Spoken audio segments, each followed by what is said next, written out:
Hello and welcome to the MMA Freak Fighter of the Week. I'm Matt Salzer. So this week we're going to review Bellator 237, which is a little bit later, but I'm still counting it as a New Year's Day week type review.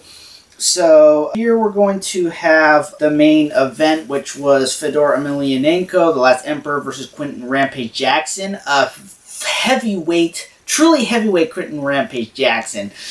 And I can't really say for the better. His belly bulged out more than his pecs.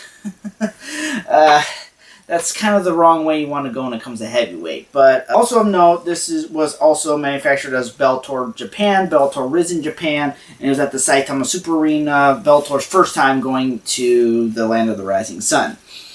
So this fight, we got to see the Last Emperor returning to his winning ways against Rampage, and it was, and then he called it quits. You know, he really should have called it quits the first time around.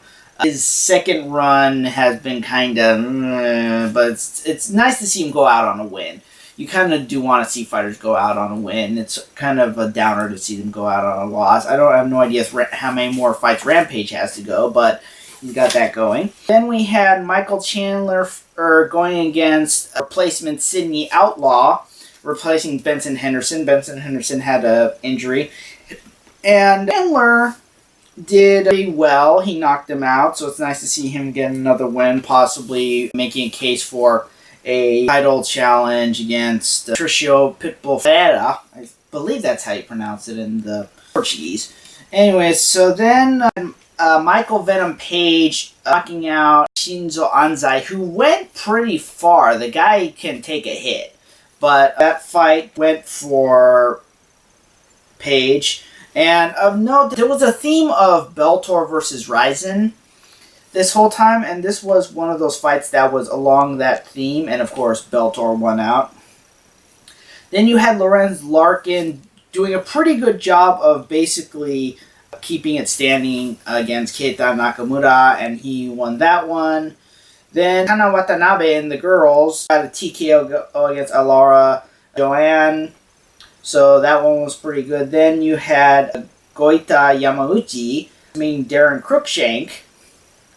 And yeah, that was the Bellator Rising card. It was pretty good. I've honestly seen worse Bellator cards, so that was a pretty good one, I'd say. Good way for Bellator to close out the year, and we're looking forward to this next year with Cyborg versus champion Julia Butt. And I'm surprised this particular matchup hasn't taken place sooner.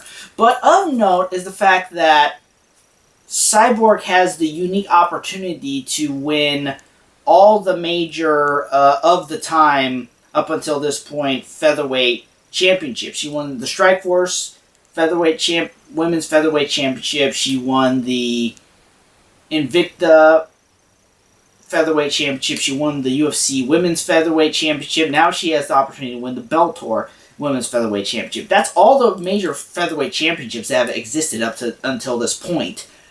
So it'll be interesting to see if she can actually pull this off, or if the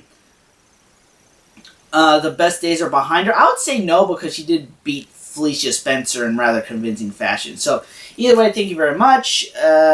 We'll hopefully get to normal schedules up until this point. So be sure to like, share, and subscribe. At Matthew Salzer is my personal Twitter. At MMA Freakout is the MMA Freak Twitter. Be sure to go to mma-freak.com for exclusive content. Thank you very much. I'll see you next time.